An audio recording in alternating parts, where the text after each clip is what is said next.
베드로 사도는 베드로후서에서 우리에게 보배로운 믿음이 무엇인가에 대하여 설명을 했습니다.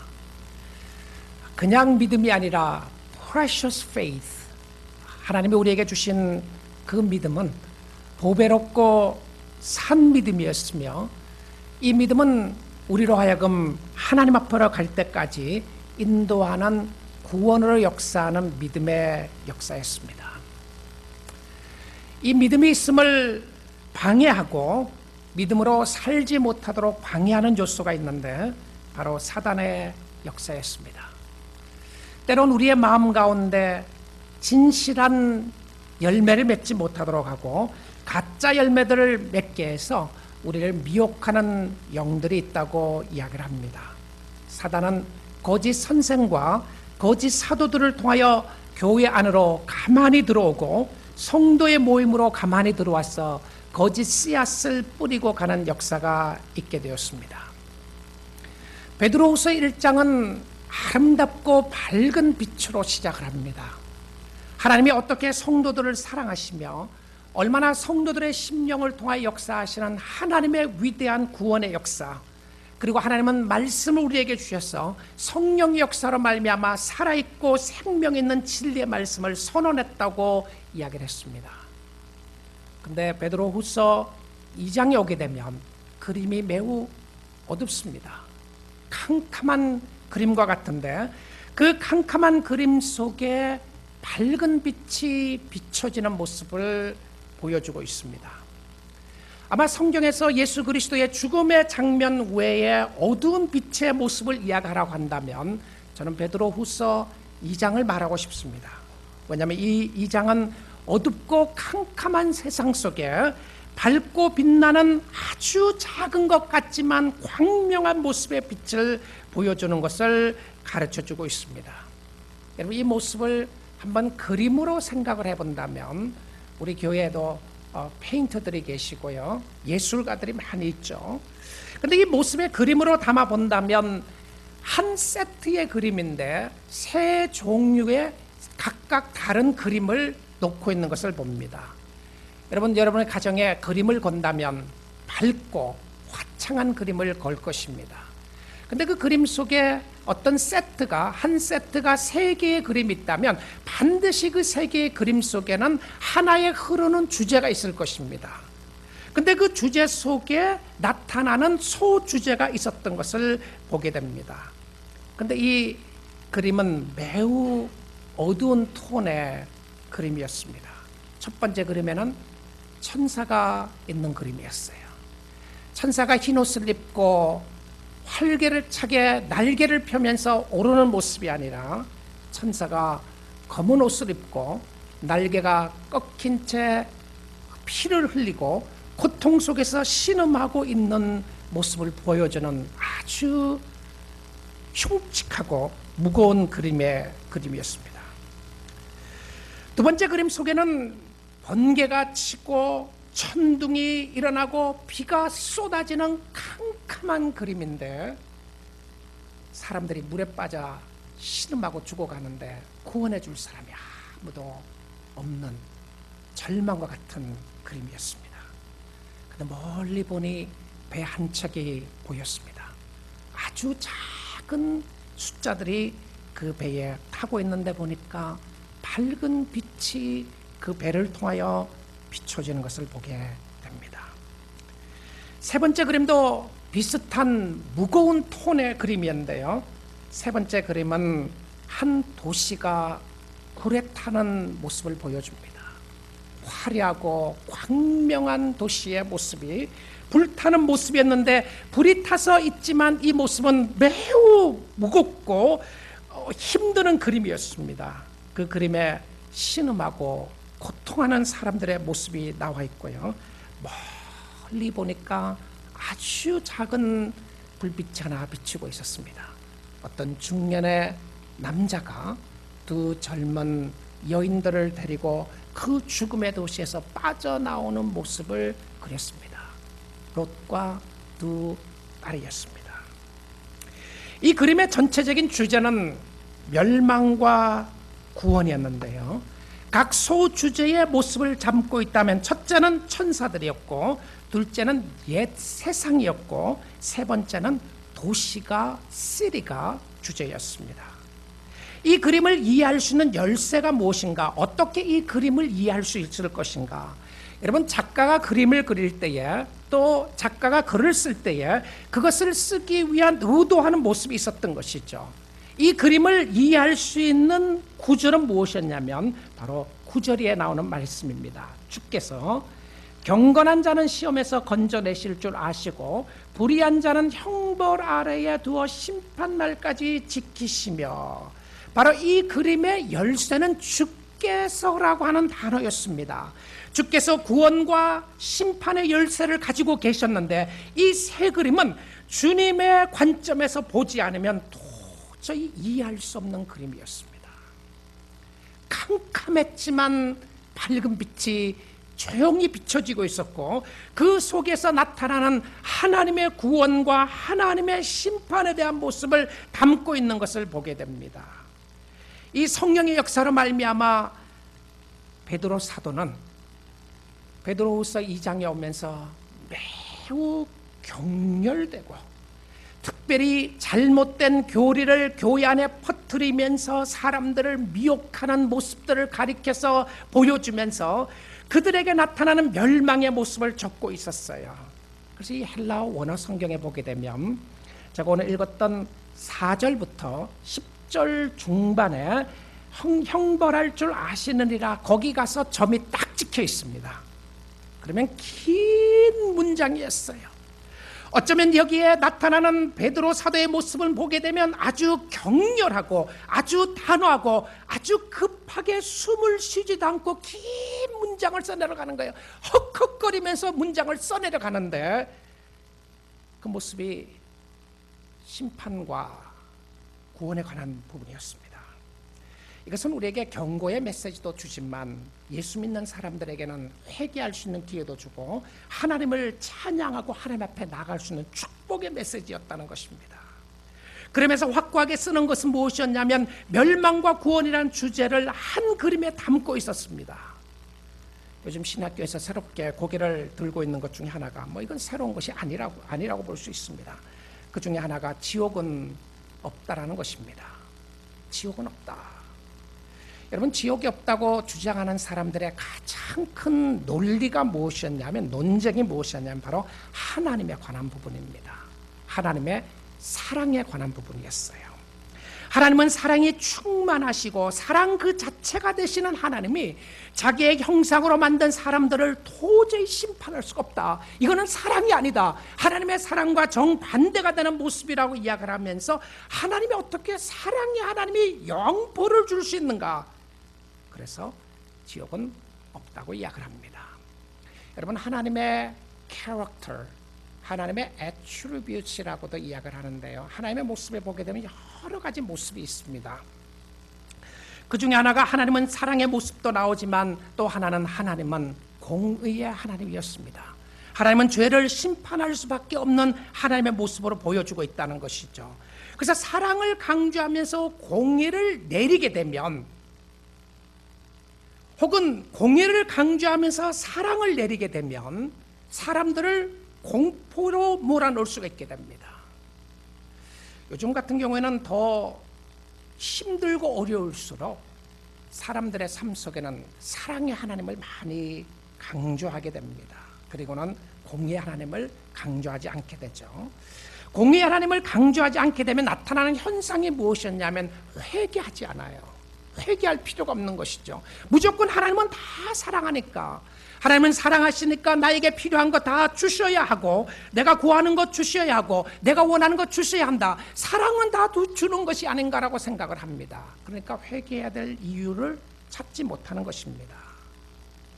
이것은 하나님의 사랑을 잘못 알고 있기 때문에 그런 것이죠. 하나님의 심판이 없는 것으로 만들어줍니다. 여러분 아시나요?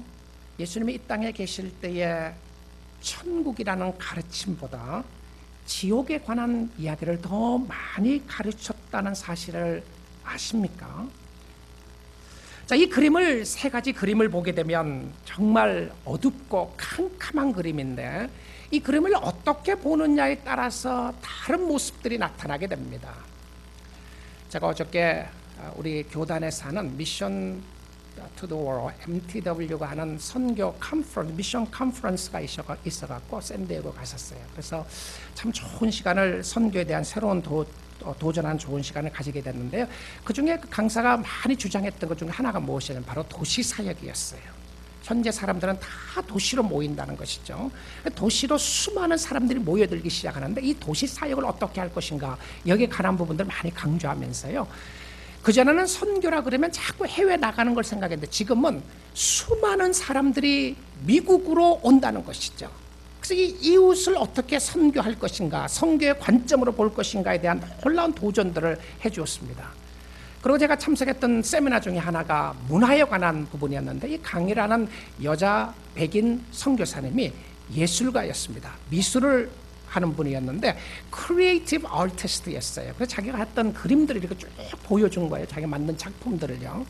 근데 하나는 티백을 가지고 이렇게 만들었다고 그러는데 제가 보기에는 그냥 티백이에요. 티백을 가지고 쫙 엮어놨는데 이게 뭔지를 아느냐. 그리고 제목을 뭐라고 붙여놨냐면 렘넌트라고 붙여놨어요. 남은 자라고 하는 제목을 붙여놨어요. 그러면서 설명을 쭉 하는데 이건 버릴 수밖에 없었던 거였는데 버릴 수밖에 없는 종이를 가지고 하나로 묶어 놓으면서 이것이 어떻게 버릴 수밖에 없었던 우리들을 하나로 묶으시는 하나님의 사랑에 대해서 이야기를 했어요. 그렇게 감동이 되지는 않았는데요. 이 해석하는 사람의 해석이 대단하다 이런 생각을 했습니다. 예술가들은 해석이 대단해요. 인생도 해석이라 그러잖아요. 어떻게 해석하느냐가 중요한데, 근데 그 중에 제가 잊지 못할 그림을 하나 보여줬어요. 그 그림에 이거는 사진이었는데요. 사진 하나 보여주면서 신기한 사진이었어요. 비석이었습니다. 비석. 묘비 비석이었는데 비석을 높이 이렇게 올려놨는데 중간에 담이 있었어요. 담.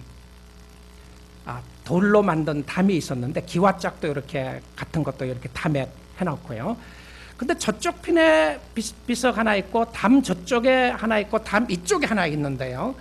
그 두 비석을 손으로 갖고 이렇게 연결시켜 놓은 것을 보여줬어요. 그래서 이게 뭔지를 아느냐는 거예요. 우리 어떻게 알겠어요? 그랬더니 뭐라고 그러냐면 저쪽 편에, 그러니까 무덤 안쪽에 있는 비석은 와이프의 묘지고 무덤 바깥에 있는 비석은 남편의 묘지에 상징하는 거다. 왜 그러냐 하면 안에 있는 분은 캐톨릭인데, 로마 캐톨릭인데 캐톨릭들은 무덤에는 캐톨릭들만 묻게 돼 있었고, 그래서 남편이 캐톨릭이 아니었고 남편은 개신교였는데 죽으면서 이거를 사랑의 모습으로 묶어놨다.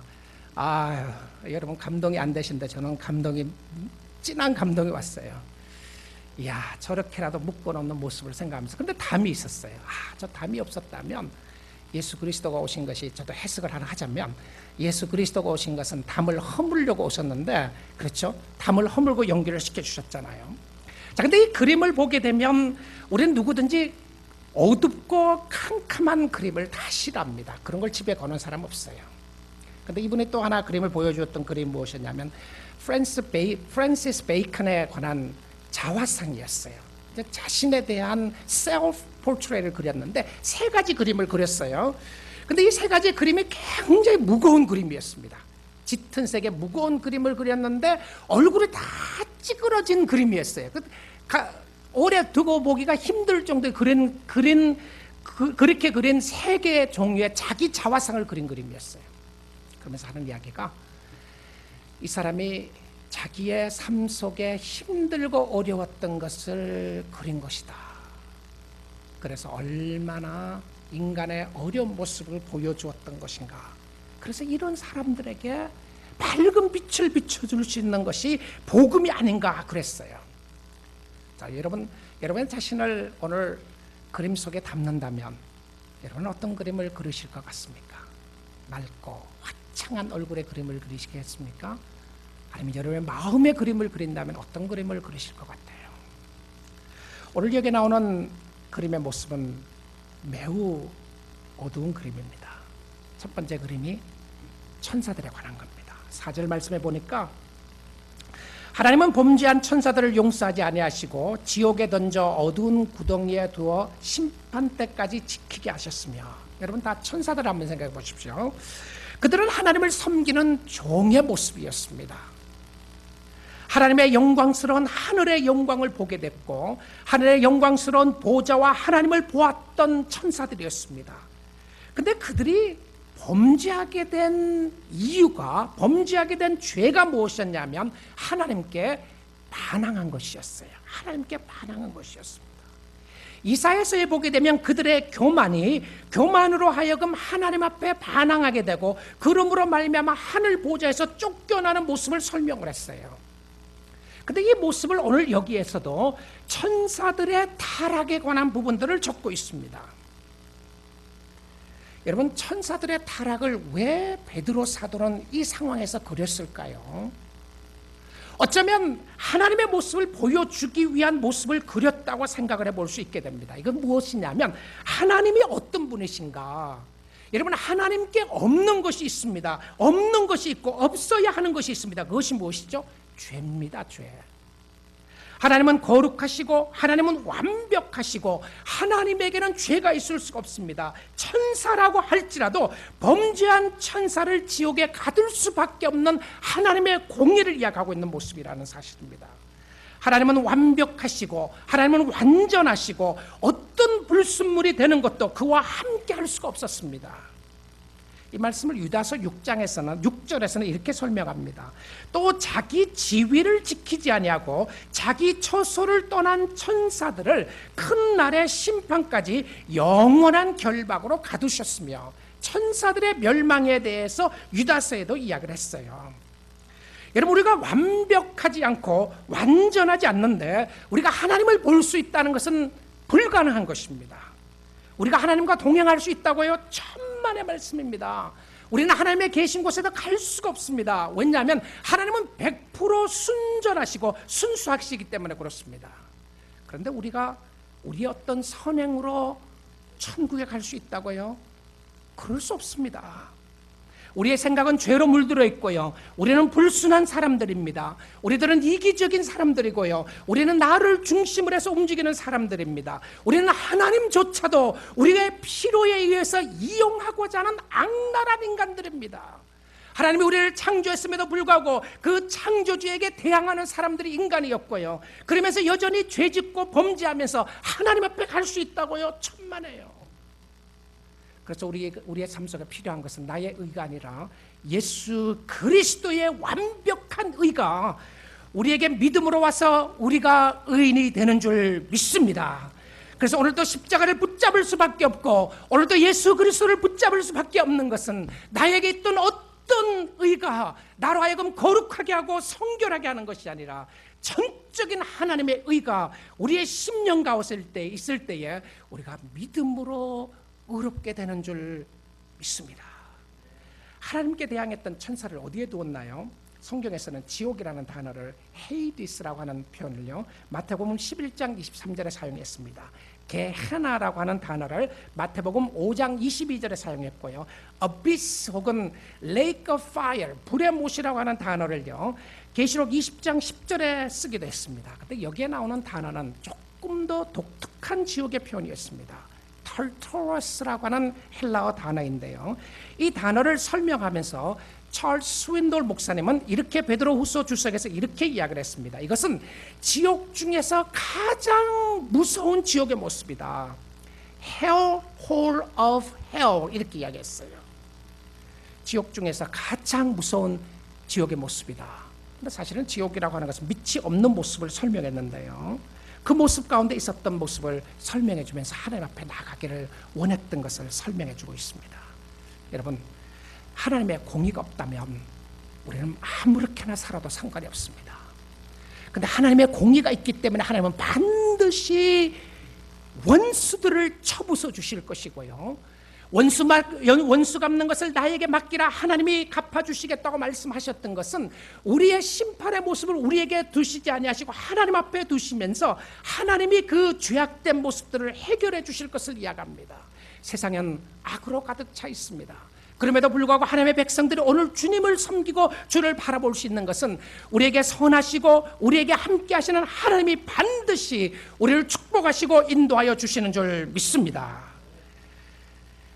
여러분, 미국의 대각성 운동을 일으키는 사건 속에서 정말 놀랍게 쓰임받았던 첫 번째 대각성 운동에 쓰임받았던 사람이 목회자 중에 한 사람이 조나단 에드워드였습니다. 조나단 에드워드는 1741년도 매사추세츠주의 앤필드라고 하는 마을에서 회중교회를 섬기고 있었는데요. 그때 하나님 앞에 설교를 했던 설교가 참 유명한 설교였습니다. 유명했다고 하는 것은 파필했다고 하는 역사가 아니라 이 설교를 듣고 많은 사람들이 회개하는 역사가 있었던 것을 보게 됩니다. 어떤 사람은 기둥을 붙잡으면서 하나님 살려달라고 이야기했던 설교라고 이야기를 하고요. 그리고 어떤 사람들은 이 조나단 에드워드 목사님을 향해서 Pastor stop 그랬다고 그래요. 왜 그러냐면 That's too much. 너무너무 힘들어요. 너무 힘들어요.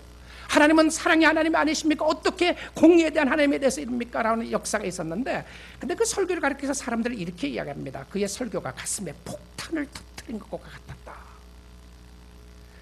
근데 이 설교를 이야기하는 분들의 어떻게 이런 설교가, 이런 역사가 있을 수 있었는가? 사실은 조나단 에드워드 목사님은요, 그때에 눈이 어두우셔갖고 설교의 매뉴스크립을 가지고 눈 가까이 대고 매뉴스크립을 읽었다고 이야기합니다. 근데 매뉴스크립을 읽었는데 성령의 강권적인 역사가 나타나서 사람들이 회심하는 역사가 있었어요. 근데 그때 했던 설교가 무엇이었냐면 Sinners in the hands of angry God이라고 하는 설교였습니다. 진노하신 하나님의 손 안에 있는 죄인들이라고 하는 설교였는데요. 이 설교의 본문으로 삼았던 설교 본문이 신명기 32장 35절이었어요. 그들이 실족할 그때에, 그들의 발이 미끄러진다고 할 그때에 내가 갚으리로다 라고 하는 설교였습니다. 이 일부분을 잠깐 요약을 해드리면요, 그들의 발이 미끄러진다 말할 때에 이 구절에 믿지 않는 포악한 이스라엘 백성들에 대한 하나님의 진노와 위협이 나타나 있습니다. 그들은 형식적으로는 하나님의 백성이었고 하나님의 은혜 가운데 살았지만 그들은 하나님의 말씀을 듣지도 않았고 이해하지도 않았습니다. 하늘의 축복 아래서 살면서도 그들은 쓰고 독한 열매를 맺을 뿐이었습니다. 그들은 항상 멸망을 당할 처지에 있었습니다. 그것은 마치 미끄러운 곳에 서 있는 사람이 항상 넘어질 형편에 있는 것과 같았습니다. 그들은 항상 갑자기 임하는 멸망을 당할 처지에 있습니다. 하나님의 정한 때가 되면 그들의 발이 미끄러질 것이라고 말했습니다. 하나님에게는 악인들을 어느 순간에라도 지옥에 던질 수 있는 능력이 부족하지 않습니다. 하나님께서 일어나실 때 인간의 힘은 무력합니다. 인간들은 바람에 날리는 겨와 같고 불에 탈 건초더미와 같고 짓밟히는 벌레와 같습니다. 그들은 지옥에 던져지기에 마땅한 존재들입니다. 그들은 이미 지옥의 저주의 심판 아래 있습니다. 그들은 지금 지옥의 고통으로 묘사된 하나님의 분노와 진노의 대상이 되고 있습니다. 바로 여러분들 밑에는 불타는 지옥의 무서운 세계가 펼쳐져 있습니다. 아마 여러분들은 그것을 깨닫지 못할 것입니다. 당신의 악독함은 당신을 납덩이처럼 무겁게 만듭니다. 그리고 지옥으로 무겁게 떨어지게 합니다. 만일 하나님이 당신을 떨어지게 하면 당신은 지금 당장 밑이 없는 깊은 웅덩이로 신속히 떨어져 내려갈 것입니다. 오 죄인들이여, 당신이 무서운 위험 가운데 있음을 생각해 보십시오. 그것은 커다란 진노의 용광로와 같은데 넓고 밑이 없으며 진노의 불이 활활 타고 있습니다. 세상에 오래 살았지만 오늘까지 중생하지 못한 사람들이 여기 많이 있지 않습니까? 이제 그리스도에게 속한 자들은 노년이든 중년이든 젊었든 어리든 간에 지금 하나님의 말씀과 섭리의 커다란 부르심의 소리에 귀를 기울이십시오. 그리고 그리스도 밖에 있는 자들은 지금 모두 잠에서 깨어나 도래하시는 진노에서 피하십시오. 전능하신 하나님의 진노가 지금 의심할 여지 없이 이 회중의 대부분의 사람들을 위해 임하고 있습니다. 모두 소돔에서 나오십시오. 간결했던 성령의 역사를 밑에 불타고 있는 모습을 설명하면서 그는 거미를 설명해서 독거미가, 징그러운 독거미가 당신의 손에 붙어 있다면 어떻게 하겠는가? 그것을 떨어뜨리기 일보 직전에 있는데 그 밑에는 불이 있는 모습 가운데 떨어지는 것 같다. 근데 하나님이 아직도 여전히 우리를 붙잡고 계시는 것은 하나님의 인내의 역사인데, 그것은 돌아오기를 기다리시는 하나님의 마음의 역사라고 그렇게 표현을 했습니다. 사랑하는 우리 뉴라이프 가족 여러분, 우리에게 소망이 있는 것은 바로 우리를 붙잡고 계시는, 오늘도 우리와 함께 하시고 붙잡고 계시는 하나님의 역사가 있기 때문인 줄 믿습니다. 주를 믿는 자들에게 주시는 얼마나 큰 소망인가요? 지옥의 형벌을 피할 수 있는 길이 있습니다.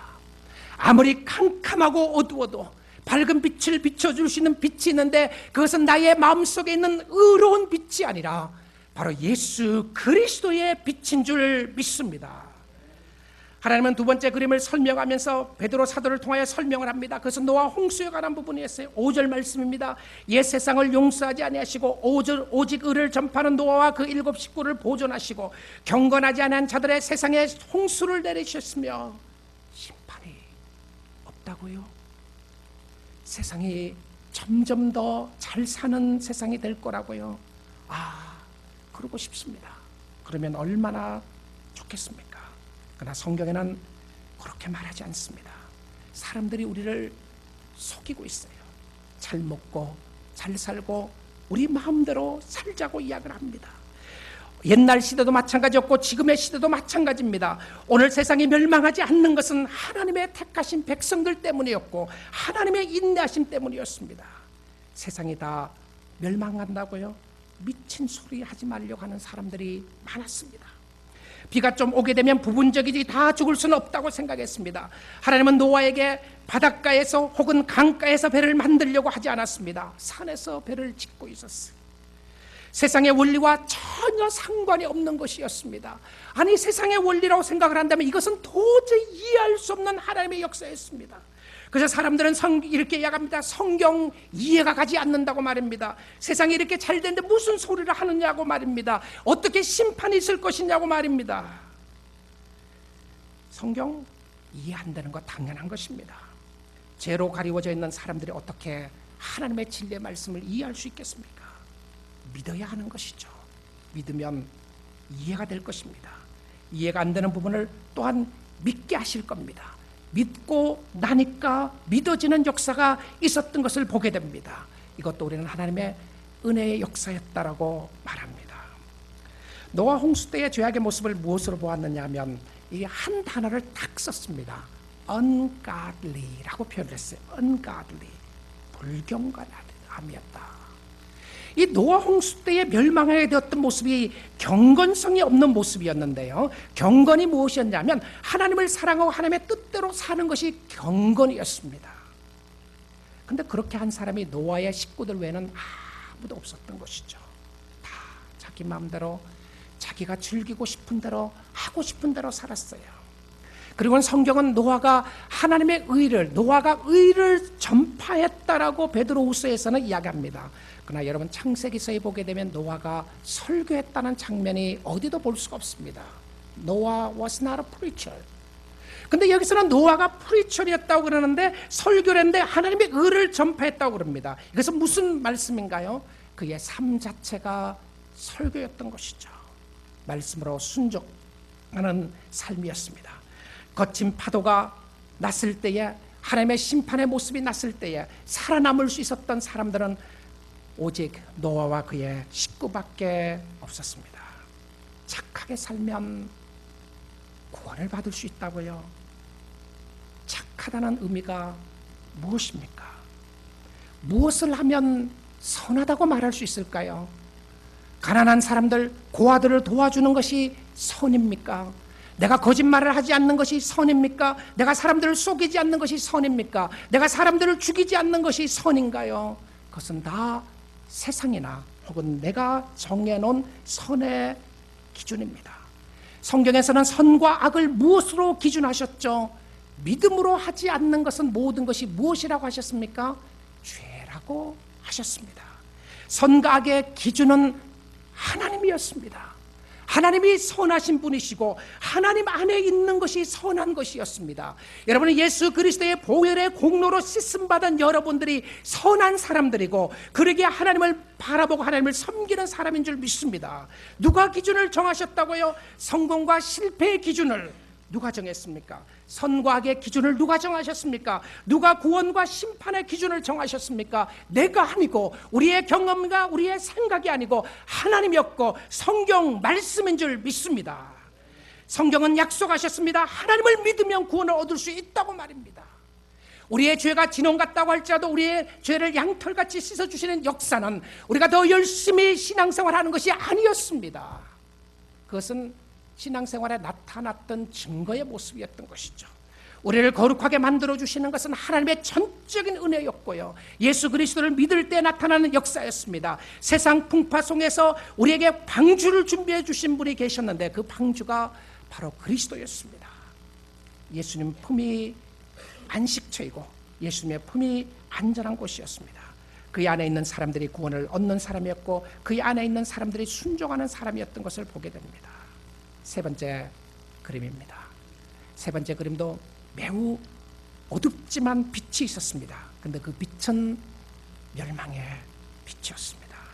소돔과 고모라 성에 관한 부분이었습니다. 6절에서 7절 말씀인데요, 소돔과 고모라 성을 멸망하기로 정하여 재가 되게 하사 후세에 경건하지 아니할 자들에게 본을 삼으셨으며 무법한 자들의 음란한 행실로 말미암아 고통당하는 의로운 롯을 건지셨으며. 자, 몇 가지 모습을 보도록 하겠습니다. 소주제는 시리입니다. 시리. 여러분, 소돔과 고모라 성을 바라보면서 이렇게 혹시 여러분들 가운데 이렇게 이야기하는 사람이 있습니까? 오늘 LA가 소돔과 고모라 성과 같다. 오늘 라스베가스가 소돔과 고모라 성과 같다. 그래서 저주하고 혹시 나쁘게 이야기하는 사람들이 있습니까? 여러분, 그것은 그리스도인의 보여주는 모습이 아니라고 생각합니다. 저는요. 하나님이 도시를 사랑하십니다. 시골도 사랑하시고요.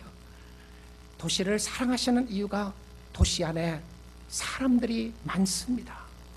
하나님의 사람들이 도시 안에 많이 있고 우리는 도시를 중심으로 해서 사역하는 교회 중에 하나입니다. 이 도시를 사랑하세요. 플러턴을 사랑하시고 LA를 사랑하시고 라스베가스도 사랑하시고 미국도 사랑하시고 한국도 사랑하시고 아직도 하나님의 사랑은 하나님의 백성들이 향하고 있는 것을 보게 됩니다. 그들이 돌아오기를 기다리고 그 도시를 사랑하고 있는 모습을 보여주고 있어요. 그러게 우리는 도시를 향하여 기도해야 합니다. 그리고 도시가 하나님의 영광의 빛을 볼 수 있게 말입니다. 도시에 관한 설교를 언제 하고 싶은데요, 오늘 여기의 부분에서는 이 본문에 대한 내용에 관한 부분들만 좀 생각해 보기를 원합니다. 이 내용을 주신 이유가 무엇이었냐면 경건하지 아니할 자들에게 본을 삼으려고 주셨다고 주셨어요. 그럼 소돔과 고모라 성의 예는 예표였다는 것입니다. 이렇게 예표적인 모습으로 보여주면서 하나님 없이 자기 마음대로 살면서 죄를 짓고 죄악 가운데 행하고 하나님을 믿지 않는 자들에게 심판이 있을 것을 경고해 주시는 것이었습니다. 소돔과 고모라는 그 당시에 매우 강한 부유한 도시였습니다. 왜 멸망했느냐고요? 죄를 하나만 딱 지적했습니다. 베드로서에서는 그 지적한 죄가 무엇이었냐면 무법이라고 하는 단어였습니다. lawlessness. 무법이 무엇이죠? 무질서한 것입니다. 아무렇게나 하는 것이었죠. 여기에 무법의 모습은 법이 없는 모습의 모습이 아니었습니다. 어떤 사람은 이렇게 이야기합니다. 법이 없이 사는 사람들이 있다. 그것은 어떤 경건의 모습을 이야기할 때 쓰는 표현이었습니다. 그런데 여기에 모습에 나오는 무법의 모습은요, 그런 모습으로 이야기하는 것이 아니라 자기 마음대로 살았다고 하는 표현이었습니다. 하나님 없이 자기 마음대로 살았던 것이 무법의 모습이었는데 하나님의 법을 마음에 두지 않으니까 무법했던 것이죠. 세상의 법을 잘 지킬 수가 있습니다. 그러나 하나님의 법은 없었습니다. 법이 없이 사니까 그들에게 나타난 모습이 무엇이었죠? 무법하니까 그 도시에 나타났던 모습이 무엇이었냐면 무법한 자들의 무엇이요? 음란한 행실로 말미암아 무법의 죄를 지적하면서 무법한 모습 속에 나타났던 죄 하나를 탁 지적하는데 그것이 무엇이었냐면 음란의 죄였습니다.